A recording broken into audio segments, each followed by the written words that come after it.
तब काबुल होने से बच पाएंगे, तब बांग्लादेश होने से बच पाएंगे। किसी ननकाना साहब के लिए हमें आंदोलन या संघर्ष करने की नौबत नहीं आएगी, बल्कि स्वतःस्फूर्त भाव के साथ हम सबको प्राप्त। कौन है उन दुश्मनों को पहचानने की आवश्यकता है? कौन वे लोग हैं जो एक बड़ी पीढ़ी को, युवा पीढ़ी को ड्रग की चपेट में लाने का कुत्सित प्रयास कर रहे हैं? लखनऊ में वीर बाल दिवस कार्यक्रम यूपी मुख्यमंत्री आवास में संपन्न हुआ, जिसमें सीएम योगी का अंदाज एकदम अलग दिखाई दे रहा था। माथे पर भगवा पगड़ी, सिर पर गुरु ग्रंथ साहिब। सीएम योगी का ये अंदाज जमकर चर्चाओं में है। सीएम योगी ने गुरु ग्रंथ साहिब को सिर पर रखकर अपने स्थान पर पधारा।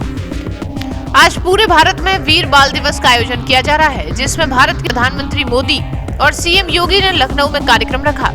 इसी दौरान सीएम योगी का धर्म की रक्षा के लिए साहिबजादा जोरावर सिंह और साहिबजादा फतेह सिंह के सर्वोच्च बलिदान की स्मृति में वीर बाल दिवस के अवसर पर हुए कार्यक्रम में सीएम योगी आदित्यनाथ ने शिरकत की। वहीं ऐतिहासिक समागम द्वारा 11,000 सहज पाठ का आयोजन किया गया। ये कार्यक्रम मुख्यमंत्री आवास में हुआ। इसी दौरान सिखों के बीच सीएम योगी ने धर्म ग्रंथ पर अपनी बात रखते हुए कहा कि ये इतिहास अपने युवाओं तक पहुँचाना है। आगे क्या कुछ कहते हुए नजर आए सीएम योगी, सुनिएगा। गुरु नानक देव जी से लेकर के गुरु गोविंद सिंह जी महाराज तक, 4 साहबजादों से लेकर के 5 प्यारों तक सिख गुरुओं का पूरा इतिहास देश और धर्म के लिए शहादत का इतिहास है। और ये इस बात के लिए हम सबको प्रेरित करता है कि इतिहास केवल एक कौम का नहीं है, इस देश का इतिहास है। एक नई प्रेरणा है पूरे भारतवासियों के लिए। जाति पाति का भेदभाव समाप्त हो। गुरु नानक देव जी ने शबद कीर्तन के लिए जो प्रेरणा दी, मिल बांट करके खाने के लिए जिस लंगर की शुरुआत को आगे बढ़ाया था, वह आज भी बनी हुई है और वो अनवरत रूप से उसका अनुसरण आज भी हर गुरुद्वारा कर रहा है।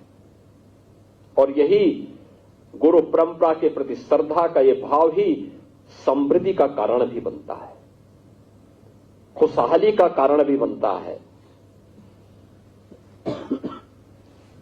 एक और इतनी समृद्ध परंपरा जो विपरीत परिस्थितियों में लड़ते हुए, जूझते हुए न केवल सिक्खी पंथ की सुरक्षा करनी, उसको सुरक्षित रखना है, हर हाल में उसको संरक्षित करना है, देश और धर्म के लिए भी एक आदर्श बलिदान की परंपरा को छोड़ करके हम सब के लिए एक नई प्रेरणा प्रदान कर दी। एक और यह गौरवशाली इतिहास और दूसरी तरफ हमारे सामने वो दृश्य देखने को मिलते हैं जब हम लोग ये सुनते हैं कि काबुल में अब नाम मात्र के ही 2, 4, 10 परिवार सिखों के बच गए। जब हम बांग्लादेश की घटना का उल्लेख सुनते हैं, जब हम लोग पाकिस्तान के अंदर होने वाले अत्याचारों के बारे में सुनते हैं, तब हमें सिख गुरुओं के उस त्याग और उस बलिदान का स्मरण बरबस हो जाता है। और इसीलिए आज के अवसर पर मैं आप सबसे भी यही अपील करने के लिए आया हूं। मैं आप सबसे यही अपील करूंगा और मेरा विनम्र अनुरोध होगा, किससे बढ़कर के हिंदुस्तान के लिए, हिंदू हो या सिख है, इन सब के लिए दूसरी प्रेरणा गुरु नानक देव जी से लेकर के गुरु गोविंद सिंह जी महाराज तक जो आदर्श इन सिख गुरुओं ने हम सब के लिए रखा है, वही हम सबको आगे बढ़ने के लिए एक नई ऊर्जा देगा।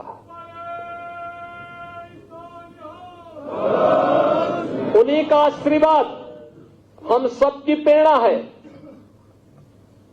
और उस प्रेरणा से जब हम लोग आगे बढ़ेंगे तब काबुल होने से बच पाएंगे, तब बांग्लादेश होने से बच पाएंगे, तब किसी ननकाना साहब के लिए हमें आंदोलन या संघर्ष करने की नौबत नहीं आएगी, बल्कि स्वतःस्फूर्त भाव के साथ वो हम सबको प्राप्त होगा।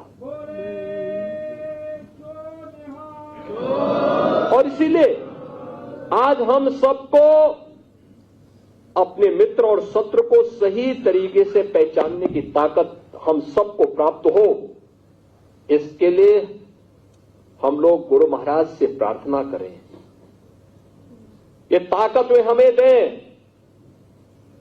कौन वे लोग हैं जो देश की जुझारू कौम को, देश की इस समृद्ध कौम को, जिसने अपने स्वयं के सामर्थ्य से, अपने पुरुषार्थ से, अपने परिश्रम से एक मिसाल प्रस्तुत की है देश के सामने, दुनिया के सामने।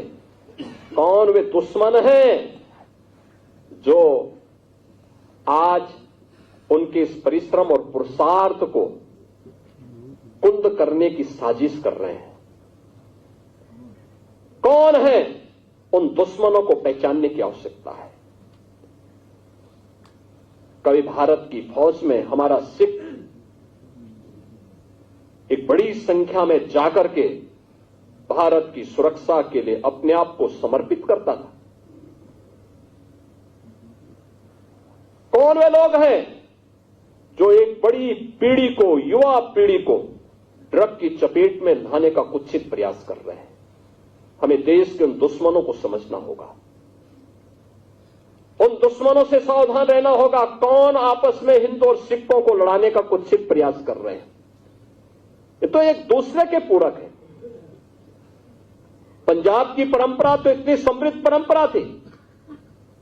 मैं यही सुरेश कन्नड़ से ही पूछ रहा था, वो कह रहे थे कि मैं धोखे से आके यहां मंत्री, सांसद, विधायक बन गया, अन्यथा मैं पंजाब में होता तो मैं भी सिख होता।